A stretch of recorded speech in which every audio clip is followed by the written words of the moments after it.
I got to see a brand new Gundam series in cinemas, and I'm here wondering, is this the Gundam series that changes the Gundam franchise forever? And is that a good thing? I'm Zane, and I love anime. I love talking about anime, giving recommendations, and Gundam has been something that has been part of my anime watching experience over the years. My first encounter has to be Gundam Wing, where it was on Toonami, and I'm sure that's similar for a lot of you. Came back to the franchise, the series, with Iron Blood and Orphans, and I was absolutely blown away with the depth and everything else, because in the past I've always found it difficult to find an entry for the Gundam series. As I mentioned, Gundam Wing was my initial one, but it always kind of, from the outside in, looked very similar. A lot of war, a lot of giant robots, and maybe political drama. When I saw Iron Blooded Orphans, it had all of those things, but it had an extra depth to it that I wasn't expecting, and that's what really blew me away and got me hooked into Gundam. Just when I finished watching Iron Blooded Orphans, there was already an announcement that there'll be a new Gundam series called The Witch from Mercury, and that series, I was there from the start. I really enjoyed my time with it. Very different from what I had seen previously. Tonally, again, stakes and characters and stuff, but really enjoyed what I saw. It got me into wanting to watch more of it, and this sort of rabbit hole into the whole Gundam franchise. Now, it's been a couple of years since The Witch from Mercury, specifically at the end of season 2. I want to say it's been 2 years now since we had the ending. So back in December, I believe, there was an announcement for the new Gundam series, which is coming out this April. Again, excited, looking forward to it, new art design. But what's really intriguing about this is that the staff behind this is unbelievable. We're talking about people who've worked on Evangelion, people who have worked on Fooly Cooly, and so much more. Character designers from Pokemon Sun and Moon. Again, the staff is absolutely stacked. Ano and his team, who worked on Khara Studios, I'm sorry for the mispronunciations, but they have worked on the Evangelion movie series that we had seen. You can imagine how excited I've been about this new Gundam series. A little bit of context of what I saw in cinemas. So this is known as The Beginning. It started with a prologue, and it went into what I presume is the first episode of this series. We had something similar with Witch from Mercury, which was on YouTube. You could watch the prologue and then the first episode was released. But this was almost like a double feature in cinemas. Very minimal showings. There was only 2 showings in the day. I don't know if that's going to be spread across multiple days, but if you have the opportunity to watch this in your local cinema, I highly recommend it. This was a sub as well, so there was no option to watch a dub version. I had a really good time seeing this in cinemas. I feel like there was a lot of detail and substance there that may have been missed on the first showing, and if anything, I feel like it may have like some level of rewatchability, because once this fully comes out, I'm sure not only will there be things that we'll understand, but we'll tail back to the beginning, especially the prologue.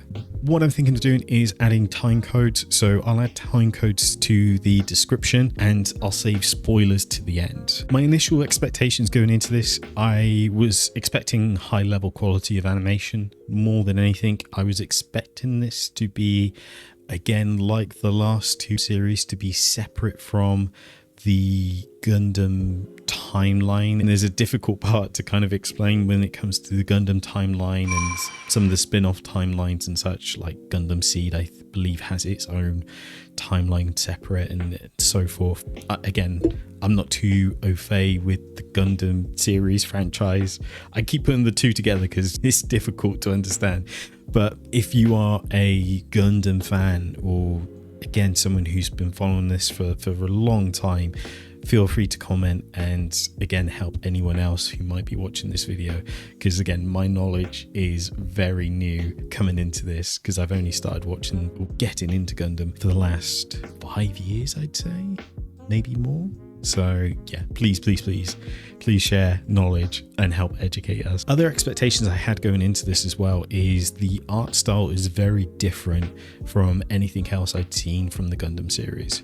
So I was kind of wondering how that would translate with, again, something that has a history of talking about war and race and ticks and drama and stuff, when the style looks very, it reminds me of an anime I've seen before called Penguin Drum, which has this very cutesy style and on purpose. And I was just kind of wondering if it would work. And so far it does work. The new art style does look good in this, and I think that leads on really nicely into visuals and animation. I think the art style looks great. I think it's, what I like about the art style is that there's a real emphasis on color and fluidity in the motion as well.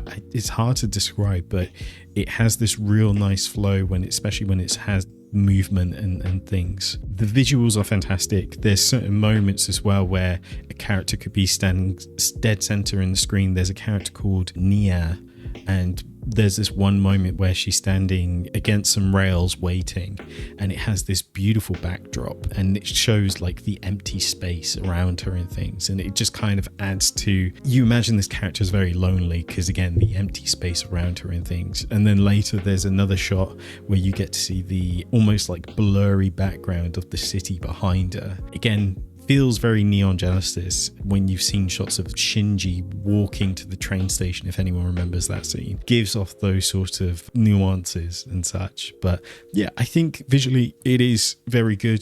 Gundam designs as well look fantastic. I was a bit on the fence when I first saw this new Gundam design, but it is very much growing on me, and especially the color pop as well. It uses color very dynamically, and it has the classic colors, the blue, white, red, and accents of yellow, which I think are really cool. Standout animation sequences is the battles. The battles look amazing. There is, if memory serves me right, there is some sort of 3D CGI in this. It doesn't look terrible, and you can understand why they would use it in something like a Gundam series, especially where they're in empty space and they're rotating round and things. It makes sense. I don't think it's a huge hindrance when it comes to the battles, but the designs again are fantastic, and the animation itself is so good. In comparison to the drama side, I feel like the fights have a lot more storytelling in some ways. For example, one of the fights in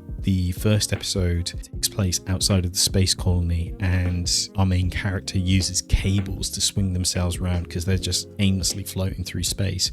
So you use the cable to swing around and then slingshot themselves to re-engage into the fight, which I thought was pretty cool. Like, it was really outstanding. So yeah, I feel like there is a lot more than just straight up gun battles or clashing of plasma swords and things.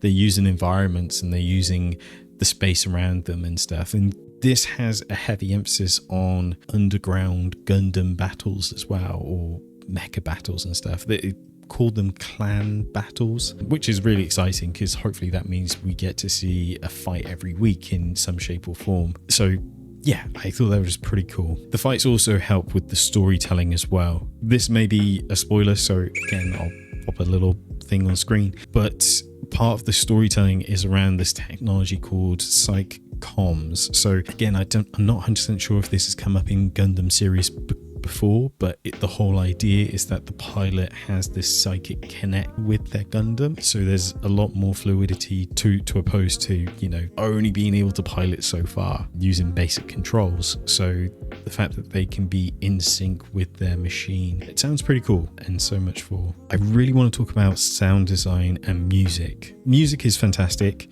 Sound design is great, but the sound effects themselves is what really blew me away. It has these really sort of, I can only describe as classic sounds. Like if you've watched classic 90s space anime, I want to say even like Cowboy Bebop, you'll recognize the sort of swishing door noise, or the sort of weird gun effect noise of, there's so many in here, especially in the beginning, that just kind of makes me feel nostalgic, and it sort of brings back these emotions that I can't help but smile, because it just kind of resonates that I'm watching like a classic 80s or classic 90s anime, but here it is, brand new, 2025. So yeah, I like what they've done with the sound effects. The sound effects is probably a cheat code of me liking this more than anything, and I think that will resonate really well with classic Gundam fans as well. Something else I noticed in this, and I'm not sure if this is kind of like the fingerprints of those that worked on EVA, but when you see technology in this, it's not just kind of like one cable into a drive or something. 9 different cables going in, all have slightly different bands around the cables and different types of connectors and stuff. And again, it's one of those weird things that make me think of Neon Genesis. Like, I distinctly remember there's like control panels in a truck that has all these different dials and knobs and, you know, something that looks like a phone. And it just, again, it feels like the fingerprints from other popular anime from the 90s that I recognize. So I don't know if that's on purpose, but I appreciate the look and design of it, especially when the characters themselves look very cutesy and very new. The setting feels old, and again, I think that might be on purpose, and I may go into that in spoilers. I've talked very positively about this, and mainly because I had a positive experience, but there were, I feel like, some down points. So in the prologue, the beginning, at some parts I felt like the design of the Gundam didn't really fit with the setting, and I know it may sound like a very small critique, but it just kind of felt like I was seeing a 3D CGI Gundam just sat in a beautiful hand-painted field. So it didn't really feel like it fitted together, if that makes any sense. It felt like it very much stand out, it popped out compared to the setting. Some of the combat in the beginning as well was very odd, in the sense that there were certain cutaways from the action.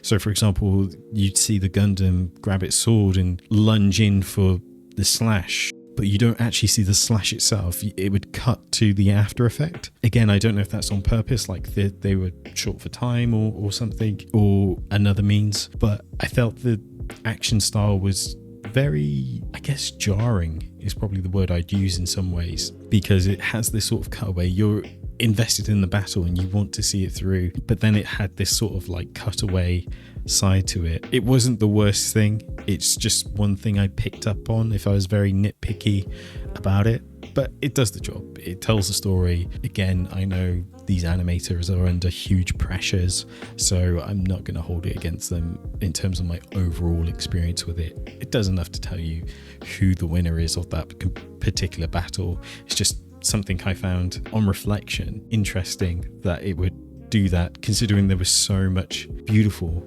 combat animation in the following episode. So yeah, really bizarre choice there. Overall, my overall thoughts, I want to give this like a 7.5, maybe even an 8. I really enjoy what I saw from the prologue and the first episode. Feel closer to a 7 the longer I think about it. As a new fan, it's left me with a lot of questions and a lot of stuff that I want to kind of look into for myself. But the sound design, the art design, the quality, the animation, the characters, all wonderful. All of it fantastic. The fights, the Gundams themselves, the designs, fantastic. All really, really good. So I'd give it a 7 at this point. Again, I'm really excited to see where it launches this April and where the story goes. But yeah, I feel like overall, I'd probably give it a 7 just on the prologue and the first episode, which I think is fairly decent. Now, to get into spoiler territories. So the prologue is set during the year of 0079. For historic Gundam fans, you may already realize that is during, I believe, the Prime timeline, but it's also during the time that Commander Char is around, and we get to see Commander Char in this, and that's who the story follows more than anything, which surprised me because I thought this was, again, its own Gundam timeline. I was really surprised that this takes place during the events of Commander Char. So Commander Char has this mission and it's to do with an attack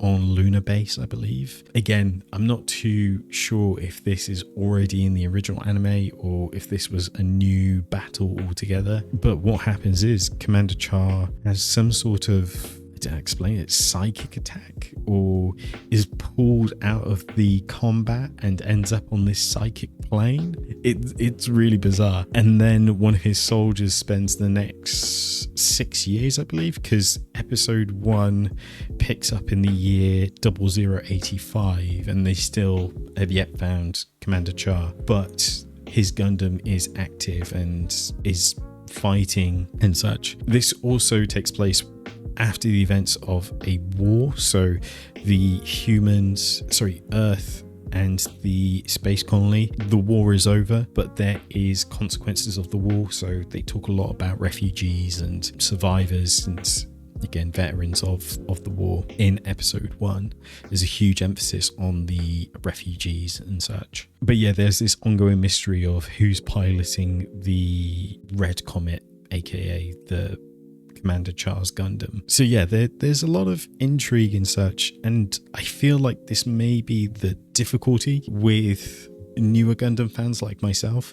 They may not understand the history of Commander Char, the Red Comet, the GQuuux, and their importance, or dare I say, how iconic they have been in the years. There was a little robot I recognized as well, especially from Witch and Mercury, that was in this, which led me to wonder, is there a connection to Witch from Mercury then? Did some due diligence, found out it's just a mascot that appears over different Gundam series, which is, again, really interesting to learn. But yeah, I find myself looking for questions and, again, what this means for the overall Gundam franchise.